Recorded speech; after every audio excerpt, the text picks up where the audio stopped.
Cabernet Sauvignon is the most planted cultivar in the world now. And clearly, no, you did agree with me. No, I did. Okay. So I got my facts right. Yes. Facts are important. But Cabernet Sauvignon can come from anything to cheap plonk to one or some of the most expensive wine in the world.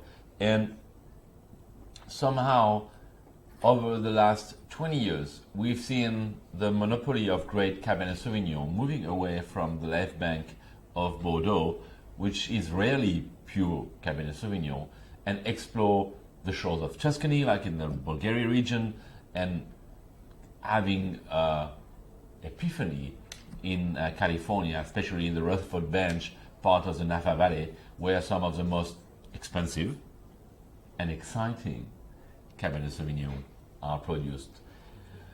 However, over the last 10 years, South African winemakers realized the potential of the Cabernet Sauvignon in Stellenbosch, and they've been working very hard to make sure they understand the cultivar better and make the best of it.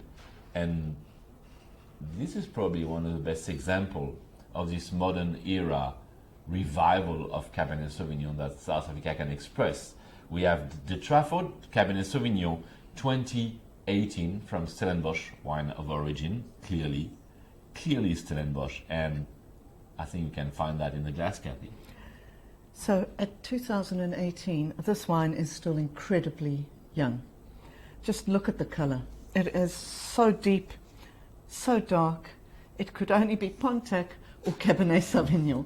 There's nothing else it could be. You know, on the nose, for me, it's a little bit closed. I think it's going very through... shy. It's very shy. It's going through, don't want to call it the dumb phase, but potentially the nursery phase of its evolution in bottle.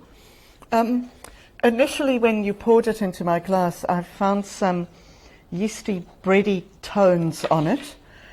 And then, after a while, it did start giving me this leafy lift that is associated a little bit with Stellenbosch Cab. But to me still, the nose is really quite closed. When I got onto the palate, though, it spoke a different story. Not perhaps in terms of the fruit characteristics that I'd expect from a Cab, except there were plenty of dark, brooding fruits. I just couldn't distinguish what they were in exactly. I couldn't say there's cassis, there's blueberry, etc. But I just found packed with dark fruits. I did also, though, get some graphite and on the palate, and then Cab's very firm tannins, just that absolutely beautiful backbone that Cab can give you. And I always talk about Cab has a spine of lemon acidity as well, which I find. So not a really easy one to pick up on the nose because I think it's going through its infancy.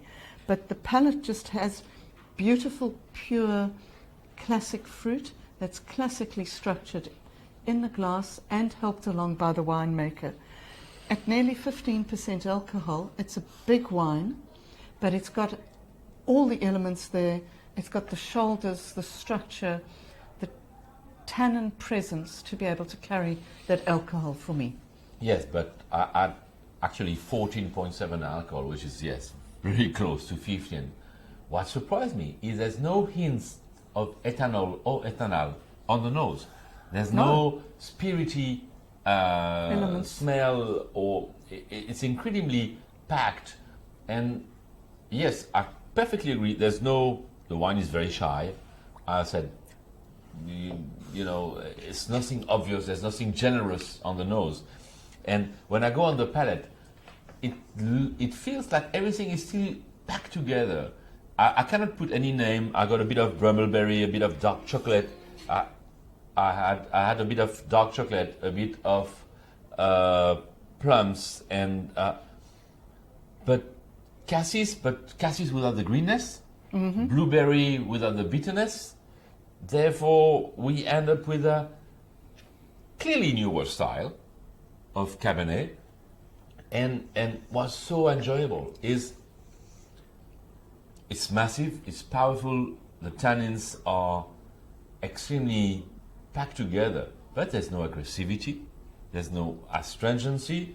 Yes, we feel a bit of maybe lemony, like you said, lemony zest, but it's not like you're having green, herby tannins that are, cut.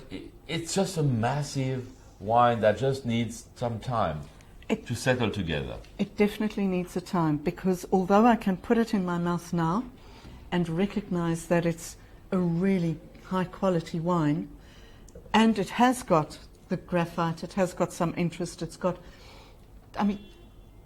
if the tannins are perfect almost at this point in time, they're really lovely, but I still don't want to drink the whole glass, because I know that it's too young. I know that this wine is going to be showing better in 2 years' time, and probably at its optimum in a decade's time.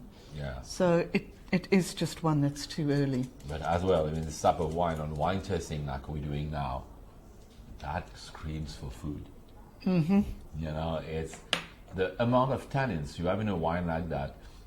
If we could get the analysis of a dry extract, it's a massive wine, and that's what is beautiful in these modern Cabernets that Stellenbosch can produce. Specifically, this the Trafford Cabernet Sauvignon 18 this is a world-class wine, and you can put that to among the best Californian Californian Cabernet. There's nothing decent under $200 now these days, which is about 4,000 rand a bottle. So this is a hell of a great wine. Absolutely. But it's limited quantities. But yeah, we're lucky to have that part of our tasting and assessment of wine, because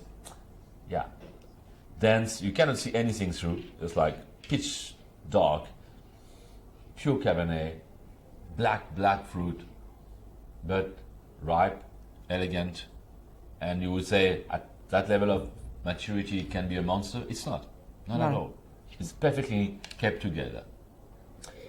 The Trafford Cabernet Sauvignon, Stellenbosch, 2018. Wow, well done.